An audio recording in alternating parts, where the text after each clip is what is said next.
The woman stands at his fence line in the rain.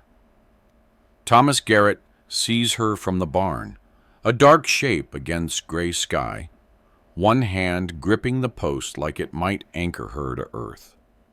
She carries nothing. No bag, no trunk. Just a dress gone black, with water and boots, caked in 3 miles of Montana mud. He sets down the harness he's mending. She doesn't move when he approaches. Up close, he sees the bruise along her jaw has aged to yellow-green. Her left eye socket carries the shadow of something worse. She's thin in a way that speaks of months, not weeks. Maybe 30 years old, maybe older. Hard to tell when someone's been worn down to bone. The advertisement, she says. Her voice rasps. For a housekeeper. Thomas hadn't expected anyone, posted the notice in town 4 months back, after the circuit preacher suggested it might be proper. A widower living alone draws talk. But no one came. Women with reputations don't work for single men, and women without reputations don't last long in Cutter's Pass. That was September, he says. It's December now. I know what month it is. Rain drips from her chin. She doesn't blink. The position filled? He should say yes. Should turn her away before the neighbors start their counting and supposing. Martha's been gone 2 years, but grief keeps its own calendar. In small towns, they'd call this unseemly. They'd call it worse. But there's something in how she stands, absolutely still, like prey that's learned running only makes the dogs meaner. You got references? He asks. No. Experience? Some. Name? She hesitates. Anna Dorset. The lie sits obvious between them. He lets it stand. House needs cleaning, Thomas says. Cooking, mending. I work the land dawn to dark. Pays room and board a plus $4 monthly. Separate quarters. There's a lean-to off the kitchen I weatherproofed last spring. You keep to your space, I keep to mine. Agreed. I don't tolerate drinking or stealing. I don't drink. I don't steal. And I won't have drama. Whatever you're running from stays outside my fence line. Something flickers across her face. Not anger, recognition, maybe. Like she's heard this music before and knows all the words. I'm not running, she says quietly. I'm just done being where I was. Thomas studies her. The rain's coming harder now, turning the yard to soup. She hasn't asked to come inside, hasn't asked for anything except work. His mother's voice rises from memory. Mercy isn't about deserving, Tommy. It's about seeing clear. Lean-to's around back, he says. Stove's still warm. There's coffee if you want it. She nods once, doesn't say thank you, just walks past him toward the house, each step deliberate. Like trust is something measured in inches. He watches until she disappears around the corner. Then he returns to the barn and his broken harness, trying not to think about locked doors or the way her hand shook when she gripped that fence post. 3 weeks pass in careful silence. Anna moves through the house like smoke, present but incorporeal. Thomas hears her before dawn, stoking the kitchen fire. Smells bread baking when he comes in from the fields. Finds his clothes mended, his floors swept, his world ordered by invisible hands. They rarely speak. She leaves his meals covered on the table. He eats alone, then washes his plate in the basin she's filled. At night, lamplight glows from the lean-to until late. He doesn't ask what she does in there. She doesn't ask why he works until dark, even when there's no work left. The first thaw comes in January. Thomas is replacing rotted porch boards when she appears in the doorway, a cup in each hand. She sets one beside his toolbox without meeting his eyes, then retreats. He tries the coffee. She's learned how he takes it, strong enough to strip paint, no sugar. "Anna," he calls. She stops, doesn't turn. "Board's warped here. You step careful on the left side." "All right." 2 days later, she leaves a plate of biscuits in the barn. He eats them while mending fence, tasting honey and something else. Kindness, maybe. The unfamiliar sweetness of being considered. That night he knocks on the lean-to door. She opens it 2 inches. "That thing you do with the biscuits," Thomas says. "My wife used to add cinnamon." Anna's expression doesn't change. "I'll remember." But the next batch has cinnamon. February brings a blizzard that lasts 3 days.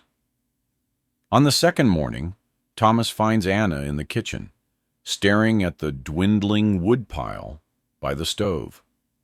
She's wrapped in a quilt, shivering. "I tried the shed," she says. "Door's frozen shut." He should have thought of it. Should have stacked wood inside before the storm hit. Instead, he's let her sit here, rationing fuel. Probably all night. Too proud or too frightened to wake him. Thomas pulls on his coat. "I'll get it. The snow's chest high. I've walked through worse." He has to shovel a path, then kick the shed door 3 times before it gives. When he returns with an armload, Anna has coffee waiting.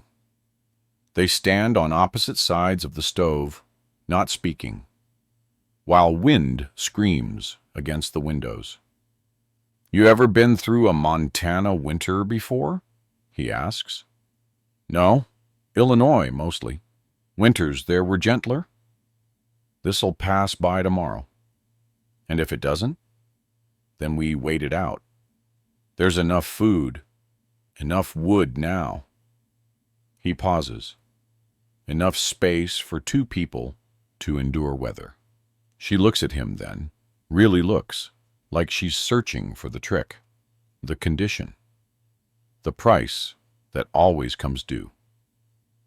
"My husband used to lock me outside," Anna says. The words come flat, factual. "When I displeased him, even in winter, sometimes for hours." Thomas sets down his coffee. His hands want to curl into fists, but he keeps them loose. "He's still looking for you?" "He's dead. Pneumonia took him in November." She pulls the quilt tighter. "I walked out the day after his funeral. Didn't even pack. Just walked. 300 miles in winter. Seemed safer than staying." The fire pops. Outside, the world is white and howling. Inside, something shifts. Some wall they've both maintained, brick by careful brick. "I had a daughter," Thomas says. "Lived 3 days. My wife?" Martha couldn't recover from it. Grief poisoned her blood. Doctor said there was nothing to be done. He stares into his cup. "I keep working because empty hours are worse than tired ones." Anna nods slowly. "I keep moving because still feels like waiting for his fist." They stand in shared understanding. 2 people shaped by loss, into careful, quiet creatures. The storm rages, but the kitchen stays warm. For now, it's enough. Spring comes tentative, mud and green shoots. Thomas finds Anna in the garden plot behind the house, turning soil with the spade. She's planted something already. He can see the markers, neat rows, waiting for seeds. Her sleeves are rolled up. The bruises have faded to nothing. "Didn't know you gardened," he says. "Didn't know I was allowed." "It's your garden if you plant it." She drives the spade deep. "Nothing's mine. I work for room and board." "Anna, I'm not complaining, just stating terms." But Thomas sees how she's arranged the plot, how she's oriented it to catch morning sun, how she's planned for summer squash and beans, things that take months to mature, things that require staying. He walks to town that afternoon for seed packets and wire. Returns to find her still working, dirt under her fingernails, hair escaping its bun. She looks younger like this, almost content. At the mercantile, Mrs. Hadley had watched him select the seeds with bright, predatory eyes. "Heard you've got help now, Thomas. That true?" "Hired a housekeeper in December." "December," she'd smiled. "My, that's a long time for a woman to keep house for a bachelor.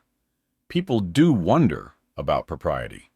He'd paid and left without answering. But the poison was planted. Sunday, they attend church separately. Thomas in the morning service, Anna in the evening. But Reverend Cole mentions them both, talking about servants and masters, about Caesar's wife being above reproach. The congregation murmurs agreement. When Thomas returns home, Anna is packing. Her few possessions fit in a flour sack. 2 dresses, a hairbrush, a book with no cover. She moves efficiently, no wasted motion, like she's practiced this departure 100 times. "What are you doing?" Thomas asks. "Leaving before you ask me to." "I'm not asking you to leave." "You will." She folds the second dress with precise corners. The Reverend made it clear. "Your reputation matters here. I'm a stain on it. Cole's an old woman in a collar. He speaks for the town. He doesn't speak for me." Anna stops.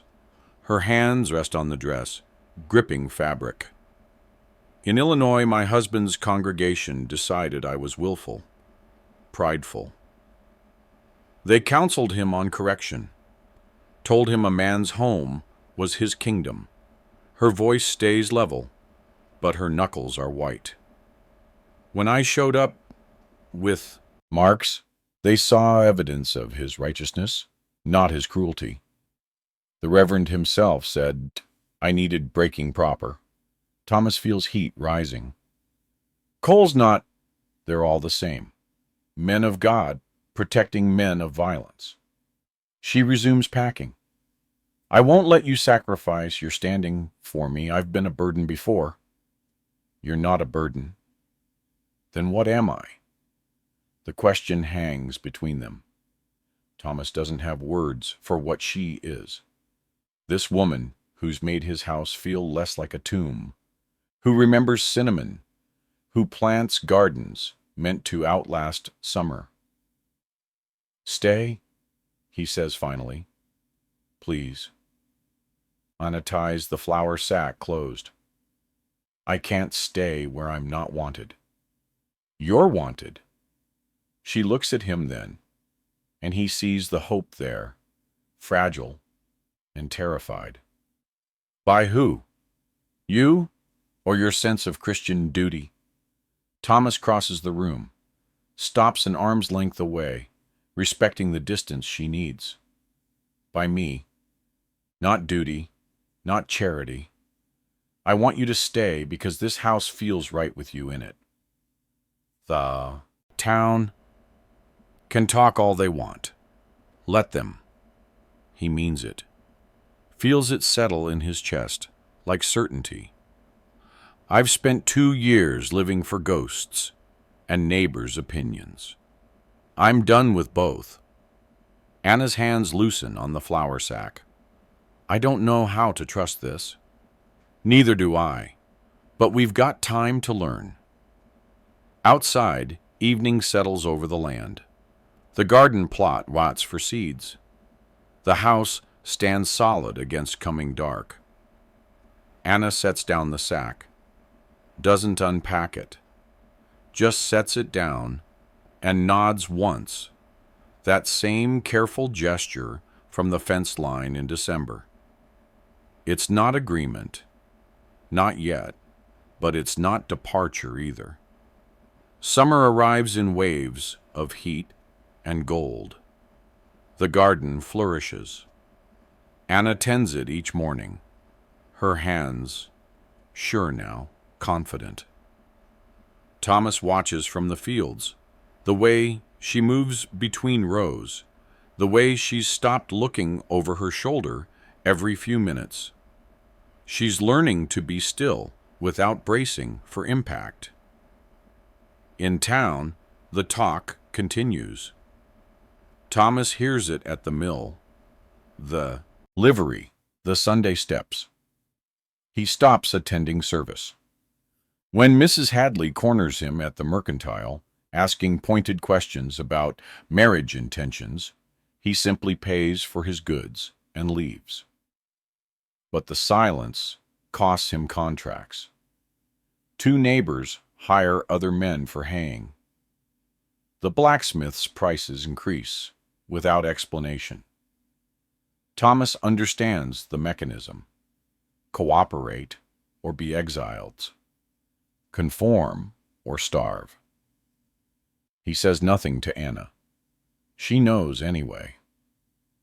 You've lost work because of me, she says one evening.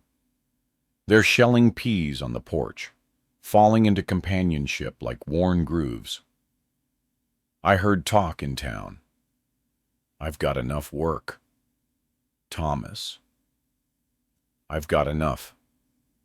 She's quiet for a long moment. Then, I could leave.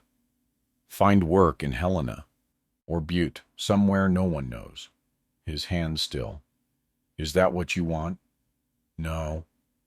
The word comes soft, but certain. But I won't let you lose everything for my sake. You're not costing me anything I need. Your livelihood is land and labor. I've got both. He looks at her directly. What I didn't have was a reason to work beyond surviving. You gave me that. Anna sets down the bowl. Her fingers tremble slightly. I don't know what we're doing here. Neither do I. People expect definitions. Housekeeper. Wife. Something with boundaries. Thomas considers this. The porch, the evening light turning everything amber. The woman beside him, who's become necessary as breathing. My father once told me, houses are built, not found, he says. You don't stumble on shelter. You choose the ground, sink posts, raise walls board by board. Takes time. Takes labor. He pauses. Takes 2 people agreeing on where the doors should go. Anna turns to him. Her eyes are wet. I'm not asking for vows, Thomas continues. Not asking for anything you're not ready to give, but I'm asking you to stay. Build this with me, however long it takes. And if I can't be what you need, you already are. She reaches across the space between them, 6 inches that might as well be miles. and takes his hand. Her palm is calloused from garden work, warm, alive. Thomas holds carefully, like trust is something fragile. They sit that way until dark. August brings harvest. They work side by side, Thomas cutting wheat, while Anna binds sheaves. The rhythm becomes conversation. Bend and tie, swing and gather. At noon, they rest in shade, sharing water from the same canteen. I unpacked, Anna says suddenly. Thomas looks at her. When? This morning. The flour sack. I put my things in the dresser. She wipes sweat from her forehead. Felt like time. He nods slowly. Good. I planted bulbs, too, tulips for spring. They won't bloom until April, but... She trails off. But you'll be here in April. Yes. She says it like a promise. Like choosing. I'll be here. September arrives with cooler nights. Thomas finds Anna on the porch one evening, wrapped in a shawl, watching stars emerge. Room in the house, if you're cold, he offers. I'm not cold. Just thinking. About? How I got here. How I'm still here. She pulls the shawl tighter. I thought running was the only answer. Turns out staying's braver. Thomas sits beside her. Not touching, but close. You know what I think about? What? How the house felt before you came. Like a museum. Clean, but dead. He looks at his hands. Scarred, weathered. On it. Now it feels inhabited. Lived in. Like home. Anna leans against his shoulder. The gesture comes naturally, unforced. Thomas wraps an arm around her, and they sit in the dark, breathing together. Inside, the lamp burns steady. The garden sleeps beneath stars. The land stretches out in every direction, hard and beautiful, and theirs. They've built something here, not from blueprints or vows, but from small gestures and daily choosing, from coffee made right and cinnamon remembered, from seeds planted and bulbs waiting in earth, from two broken people learning that shelter isn't found in walls, but in the willingness to stop running, to stay, to build, board by careful board, a place worth calling home. The stars wheel overhead. The night deepens. Neither of them moves.